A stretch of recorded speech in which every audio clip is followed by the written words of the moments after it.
14 अप्रैल 2026 doctor Ambedkar Nagar Mhow में Bharat Ratna doctor Bhimrao Ambedkar की जयंती भव्य रूप से मनाई गई। इस अवसर पर मध्य प्रदेश के मुख्यमंत्री डॉक्टर मोहन यादव ने बाबा साहेब डॉक्टर अंबेडकर दृष्टि में सामाजिक न्याय पुस्तक का विधिवत विमोचन किया और जन्मभूमि परिसर में आयोजित समारोह को संबोधित किया। मुख्यमंत्री ने अपने संबोधन में कहा कि बाबा साहेब केवल एक व्यक्तित्व नहीं बल्कि एक युग दृष्टा थे, जिन्होंने सदियों की सामाजिक विषमता और अन्याय के खिलाफ संघर्ष कर देश को समानता का मार्ग दिखाया। उन्होंने कहा कि डॉक्टर अंबेडकर के विचार आज भी समाज को दिशा देने वाले प्रकाश स्तंभ हैं और उनके योगदान से हर भारतीय गौरवान्वित है। उन्होंने संविधान के महत्व पर जोर देते हुए कहा कि बाबा साहेब द्वारा निर्मित संविधान देश की सबसे बड़ी ताकत है और हमें उसी के मार्गदर्शन में आगे बढ़ना चाहिए। ये संविधान सभी नागरिकों को समान अधिकार और न्याय सुनिश्चित करता है, जो भारत की लोकतांत्रिक व्यवस्था की नींव है।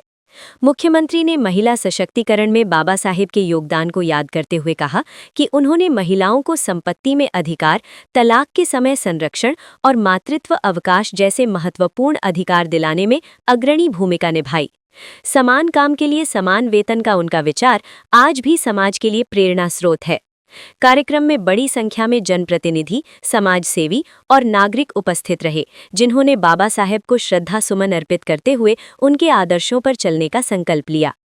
मंच पर विराजमान अध्यक्ष श्री भजंत धमदीप महादेव जी अभी जिनने हमारे बीच बहुत अच्छे से डॉक्टर भीमराव अंबेडकर जी के जीवन के सभी पक्षों के साथ उनका उदार चरित्र सबके सामने रखा। ऐसे परम पूज्य आलोक कुमार जी भाई साहब, इस अवसर पर भारत सरकार की मंत्री श्रीमती सावित्री ठाकुर जी, मध्य प्रदेश सरकार के मंत्री श्री तुलसीराम सिलावट जी, हमारी यहाँ की विधायक बहन उषा ठाकुर जी, इस मंच पर विराजमान श्री रणवीर रावत जी सहित हमारे सभी सम्मानीय अतिथिगण, जोरदार ताली बजा करके पूरा आनंद के साथ एक बार मेरे साथ बाबा साहब का 2 तारे से नारा बोले।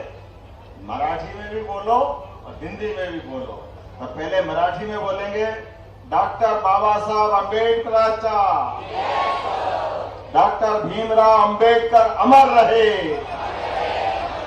जय जय जय जय जय भीम।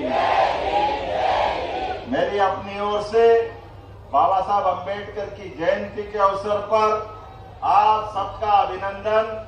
सच में हमारे लिए सौभाग्य की बात है, आज एक ऐसे महापुरुष के जन्मस्थल पर तीर्थ के रूप में हम सब उनकी जयंती मनाने के लिए इकट्ठा हुए हैं। और आज के इस अवसर पर मैं आज जब आपसे बात कर रहा हूं तो सच में मैं हमारे भारत रत्न भीमराव अंबेडकर जी के उस योगदान को भी स्मरण कर रहा हूं, जिनके कारण से हम सब गौरवान्वित होते हैं, जिनके पास 32 डिग्रियां, 26 उपाधि, 64 प्रकार के पीएचडी के अलग अलग उनके अपने सब्जेक्ट, 9 भाषाओं के जानकार थे।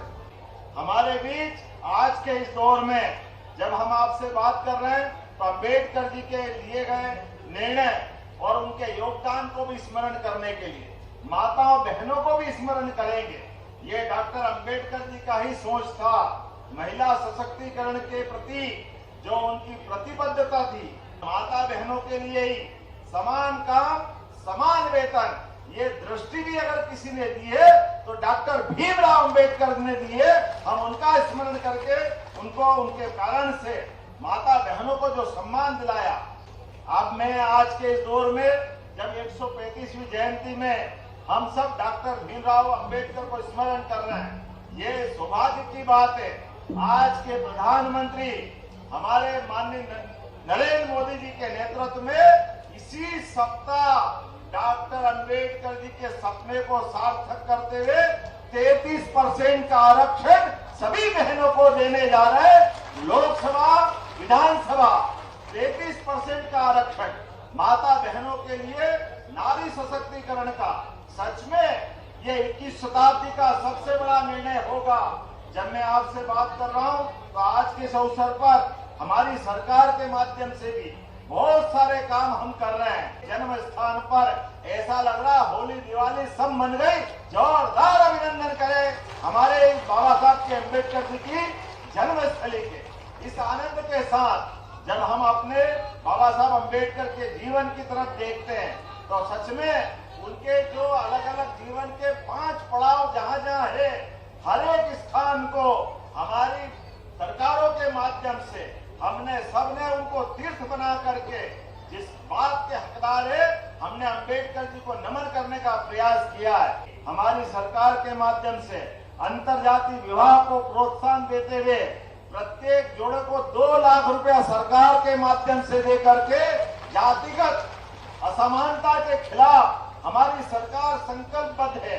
इसी प्रकार से बहुत सारे प्रकार में आज हम अगर अपने एससी वर्ग के लिए एसटी वर्ग की बात करते हैं तो हमारी सरकार का 1/3 बजट हमने अपने इस वर्ग के लिए देने का निर्णय किया है। जोरदार अभिनंदन करें। आज तो अम्बेडकर जी को नमन करने का दिन है। मेरी अपनी ओर से एक बार फिर मैं उनको स्मरण करता हूं और मेरे साथ आप सभी प्रेम से बोले, डॉक्टर भीमराव अम्बेडकर अमर रहे, डॉक्टर भीमराव अम्बेडकर अमर रहे। बहुत बहुत धन्यवाद। भारत माता की जय।